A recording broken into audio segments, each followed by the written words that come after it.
पिछले वीडियो में हम लोगों ने जाना कि रुधिर अथवा ब्लड मुख्य रूप से दो भागों का बना होता है, एक प्लाज्मा और दूसरा रुधिराणु।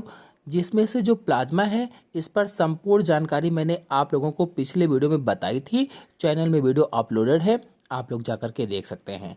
और जो रुधिराणु है इसे मुख्य रूप से तीन भागों में बांटा गया है, लाल रुधिराणु अथवा आरबीसी, श्वेत रुधिराणु अथवा डब्ल्यूबीसी। इन दोनों पर अलग अलग वीडियो मेरे चैनल में अपलोडेड है। दोनों के बारे में डिटेल से समझा चुका हूं, आप लोगों को पढ़ा चुका हूं। आप लोग चैनल पर जाकर के इन पर वीडियो देख सकते हैं। आज के वीडियो में हम लोग रुधिराणु के तीसरे भाग रुधिर प्लेटलेट्स के बारे में जानेंगे। तो चलिए चित्र सहित सरल भाषा में समझ लेते हैं। तो रुधिर प्लेटलेट्स को थ्रम्बोसाइट्स भी कहते हैं, थ्रम्बोसाइट्स, और हिंदी में इन्हें बिंबाणु कहा जाता है। रुधिर प्लेटलेट्स को बिंबाणु कहा जाता है हिंदी में। यदि पूछा जाए कि रुधिर प्लेटलेट्स का निर्माण कहाँ होता है, कहाँ पर ये बनते हैं, तो हमारे शरीर की जो लंबी बड़ी हड्डियाँ होती हैं, लंबी बड़ी हड्डियों में जो बोन मैरो पाई जाती है अथवा अस्थिमज्जा पाई जाती है, उस बोन मैरो अथवा अस्थिमज्जा में ही तीनों प्रकार की रुधिर कोशिकाएं बनती हैं। चाहे वो आरबीसी हों, चाहे वो डब्ल्यूबीसी हों, चाहे वो रुधिर प्लेटलेट्स हों। मैंने बोन मैरो वाले वीडियो में आपको बताया था कि बोन मैरो अथवा अस्थिमज्जा में स्टेम सेल होती हैं और उन्हीं स्टेम सेल से तीनों तरह की रक्त कोशिकाओं का निर्माण होता है। यानी उन्हीं स्टेम सेल से आरबीसी, डब्ल्यूबीसी और रुधिर प्लेटलेट्स का निर्माण होता है। रुधिर प्लेटलेट्स अथवा थ्रम्बोसाइट्स केवल स्तनियों के रुधिर में मिलते हैं। यानी रुधिर प्लेटलेट्स वाली कोशिकाएं जो होती हैं केवल स्तनधारियों में ही पाई जाती हैं और जो स्तनधारी नहीं है उनमें नहीं पाई जाती हैं। इन कोशिकाओं में केंद्रक नहीं पाया जाता है। यानी रुधिर प्लेटलेट्स केंद्रक रहित कोशिकाएं होती हैं। जिस तरह से आरबीसी यानी लाल रक्त कोशिकाओं में केंद्रक नहीं था, वैसे ही प्लेटलेट्स में केंद्रक नहीं होता है। लेकिन जो डब्ल्यूबीसी थी, डब्ल्यूबीसी यानी श्वेत रक्त कणिकाओं में या श्वेत रक्त कोशिकाओं में केंद्रक था। हमारे शरीर में रुधिर प्लेटलेट्स की जो संख्या है लगभग में 2.5 लाख प्रति मिली होती है।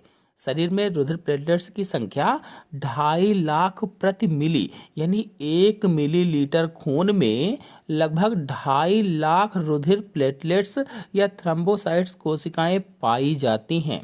और ये अति सूक्ष्म उभयोतल, उभयोतल का मतलब होता है बाई कॉन्वेक्स होती हैं, या कह लीजिए कि तस्तरी नुमा हो सकती हैं। और ये 2 से 4 माइक्रोन की होती हैं, 2 से 4 माइक्रोन। हमारे शरीर में इनका कार्य रुधिर का थक्का बनाने में मदद करना होता है।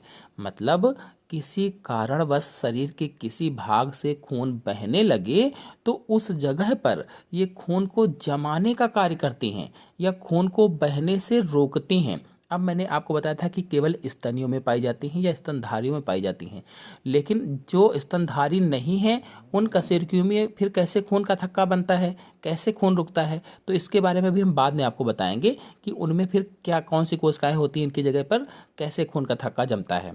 तो ये क्या कार्य करती हैं, रुधिर प्लेटलेट्स खून को बहने से रोकती हैं। हम सभी लोग जानते हैं कि विटामिन के जो होता है रक्त का थक्का जमाने में सहायता करता है, और यदि शरीर में विटामिन के की कमी हो जाती है तो रक्त का थक्का नहीं बनता है क्योंकि प्लेटलेट्स की कमी हो जाती है। अब एक प्रश्न पूछा जाता है कि थ्रम्बस किसे कहते हैं।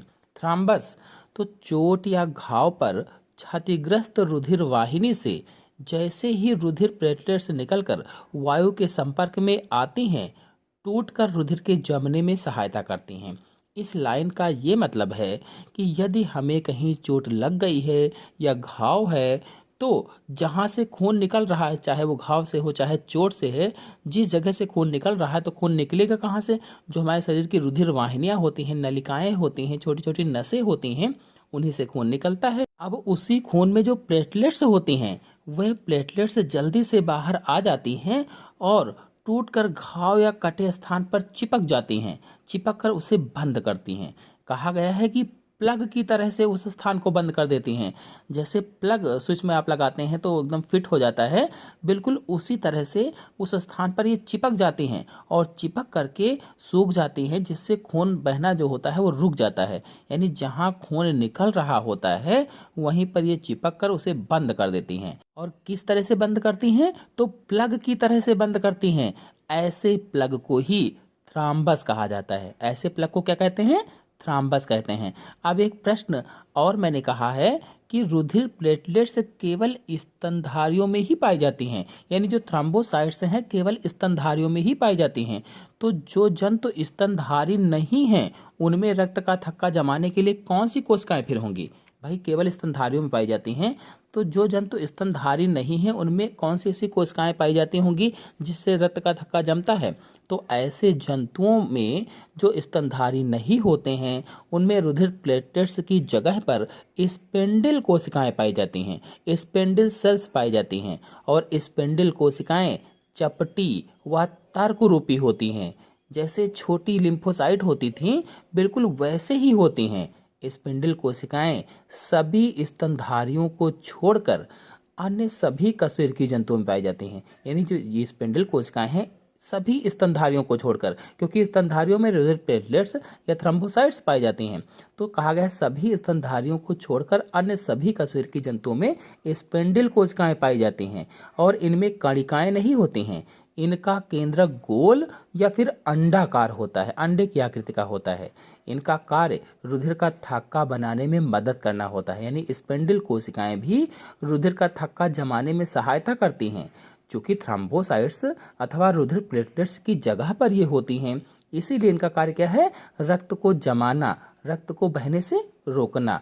आपको बता दें कि एलोवेरा, गिलोय इन चीज़ों का यूज़ करने से रुधिर प्लेटलेट्स की कमी पूरी हो जाती है। रुधिर प्लेटलेट्स बनाने के लिए गिलोय उत्तम होता है।